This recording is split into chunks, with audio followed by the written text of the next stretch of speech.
नमस्कार। Bappi learning academy में आप सभी सुनने वाले श्रोताओं, मेरे प्यारे छात्र छात्राओं तथा मेरे शुभचिंतक सभी को हार्दिक स्वागत करते हैं। श्रोताओं, आज मैंने आपके सामने एक नया विषय को लेकर चर्चा करूंगा और आज का मेरा चर्चा का विषय होगा हिंदी क्लास 7 के पल्लव भाग 2 के अंतर्गत पार्ट 6 के चाय यानी कि असम की एक पहचान, इसको लेकर मैं थोड़ा बहुत चर्चा करूंगा। तो चर्चा की आगे बढ़ने से पहले मैं आपसे फिर से अनुरोध करता हूं, अगर आपको मेरा ये चैनल अच्छा लगता है तो ज़रूर सब्सक्राइब कीजिए, बहुत बहुत शेयर कीजिए और अपना कमेंट्स बॉक्स में जाकर कमेंट्स भी लिखिए। तो श्रोताओं, चर्चा की ओर बढ़ते हैं, चर्चा करते हैं चैप्टर 6 के चाय असम की एक पहचान।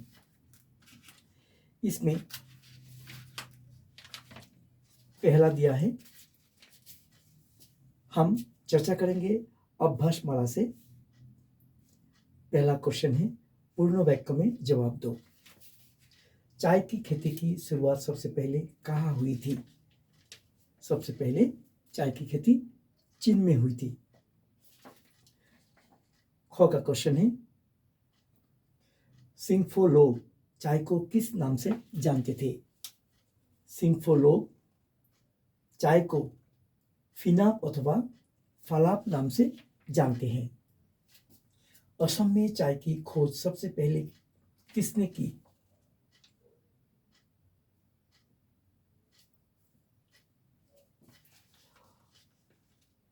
असम में सबसे पहले चाय की खोज रॉबर्ट ब्रूस साहब ने की थी। ओके, नेक्स्ट क्वेश्चन, असम के प्रथम चाय कृषक कौन थे? असम के प्रथम चाय कृषक थे मोनीराम देवान। तो श्रोताओं, ये था पूर्ण वाक्य में जवाब दो का उत्तर था। अब हम आपको बताएंगे क्वेश्चन नंबर 2 के रेखा खींचकर मिलाओ। देखिए, इसमें उछल पड़ा है, इसका अर्थ क्या होगा? श्री गणेश करना, इसका अर्थ क्या होगा? हाथ बटाना, इसका अर्थ क्या? इसमें दिया है लेकिन आपको ये एरो से मिलाना होगा। जैसे कि उछल पड़ना होगा कूद पड़ना, श्री गणेश करना यानी कि आराम करना। इसका एक वाक्य बनाए, श्री गणेश करना यानी कि आराम करना। मेरे पिताजी पिछले दिन से चाय के दुकान का श्री गणेश किया है।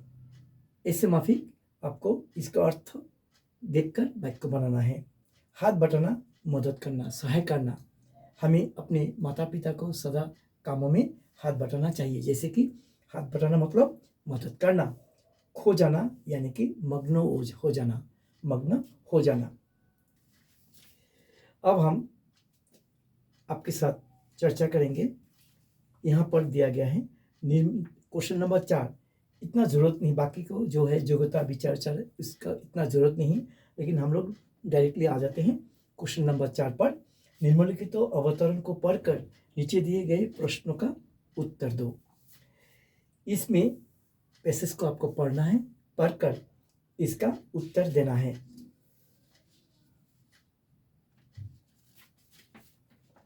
जैसे कि हमारा राष्ट्रीय पक्षी क्या है? इस पैसेज के मुताबिक इसमें दिया गया है, मोर हमारे राष्ट्रीय पक्षी है। राष्ट्रीय पक्षी के प्रति भारतीय नागरिक का क्या कर्तव्य है? देखिए, इसमें लिखा है क्या कर्तव्य है। पक्षी को देखभाल, पालन पोषण तथा इसकी नस्ल को कायम रखना प्रत्येक भारतीय नागरिक का कर्तव्य है। नेक्स्ट क्वेश्चन दिया है, हर भारतीय का क्या धर्म है? यानी कि इस पेसेज के मुताबिक हमें कहना है, अगर किसी ने पक्षी को जानवर को तकलीफ दे तो हमें क्या करना है? यदि कोई व्यक्ति पक्षी के प्रति निर्दयता का व्यवहार करता दिखाई दे तो हर भारतीय का ये धर्म है कि वो उसे ऐसा करने से रोके। तो क्लियर हुआ है। तो अब हम आपके साथ चर्चा करेंगे। अनेक शब्दों के लिए एक शब्द लिखिए। अनेक शब्दों के लिए एक शब्द लिखिए। देखिए, जो खेत के काम करता है, जो खेत के काम करता है उसको एक शब्द में क्या कहेंगे हम लोग? किसान। इसको हम लोग क्या कहेंगे? किसान या तो किसान या तो कृषक। ओके, एक शब्द में। जैसे दिया है, जिसे देखा जा ना सके, अदृश्य, अदृश्य, जिसे देखा ना जा सके, एक शब्द में। चार राहों का संगम स्थल। चार राहों का यानी कि चार रास्ता एक जगह में जोड़ने से उसको चौराहा कहते हैं। चौराहा, चौराहा कहते हैं। इसी प्रकार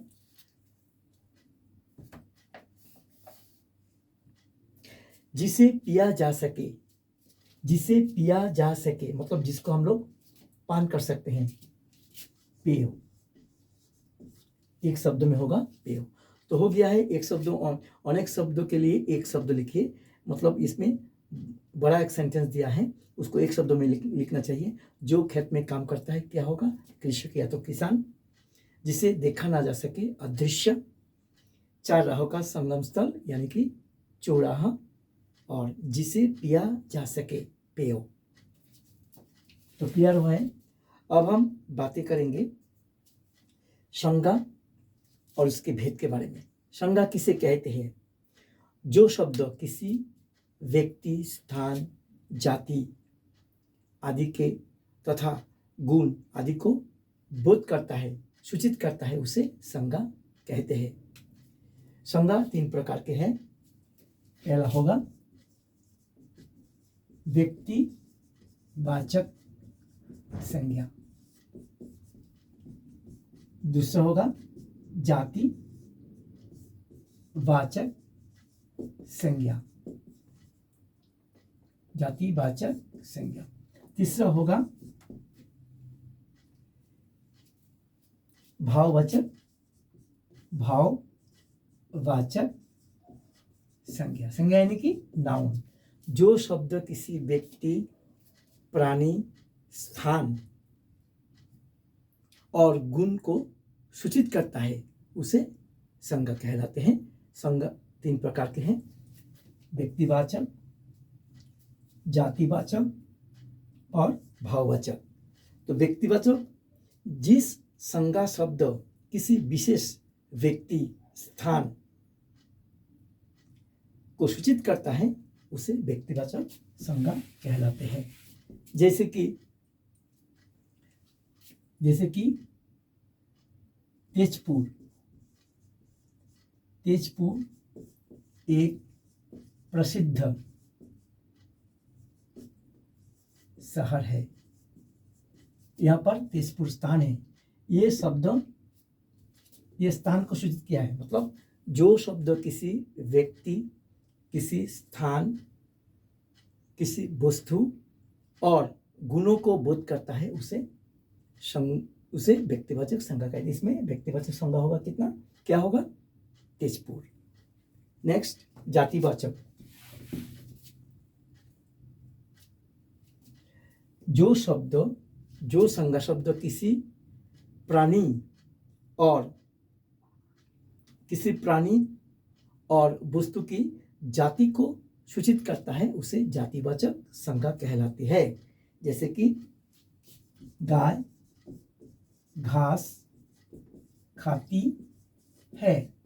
यहाँ पर गाय एक जात है, गाय जात है, मतलब पशु की एक जात है गाय। जैसे कि सोना कीमती वस्तु है। सोना, यहाँ पर ये वस्तु का जात को वस्तु का जात को, मतलब किसी संज्ञा शब्द जो किसी प्राणी तो वस्तु की जाति की बोध करता है, जाति की बोध करता है। मतलब ये सोना है, ये मेटल्स में, मेटल्स मतलब वस्तु में, जैसे कि मेटेरियल्स में वो गिरते हैं, यानी कि सोना है मेटल्स में गिरते ना, मेटल्स में गिरता है, तो वो सोना होगा जातिवाचक। क्लियर। अब हम तीसरे भेद में आएंगे। तीसरे भेद होता है, मतलब संज्ञा के तीसरे भेद है भाववाचक संज्ञा। जिस संज्ञा शब्द से गुण, दशा अथवा कार्य का बोध होता है उसे भाववाचक संज्ञा कहलाते हैं। जैसे कि तैरना, जैसे कि तैरना एक अच्छा कसरत है, मतलब swimming is a good exercise. तैरना एक अच्छा व्यायाम है, एक कसरत है, व्यायाम है, जो भी हो, इसमें तैरना होता है भाववाचक संज्ञा। यानी कि जिस संज्ञा शब्द से भाव, गुण, दशा अथवा कार्य का बोध होता है उसे भाववाचक संज्ञा कहलाते हैं। जैसे कि गुण, अवगुण और अच्छा गुण है। जैसे कि चोरी करना एक महापाप है, चोरी करना पाप है, एक अवगुण है चोरी।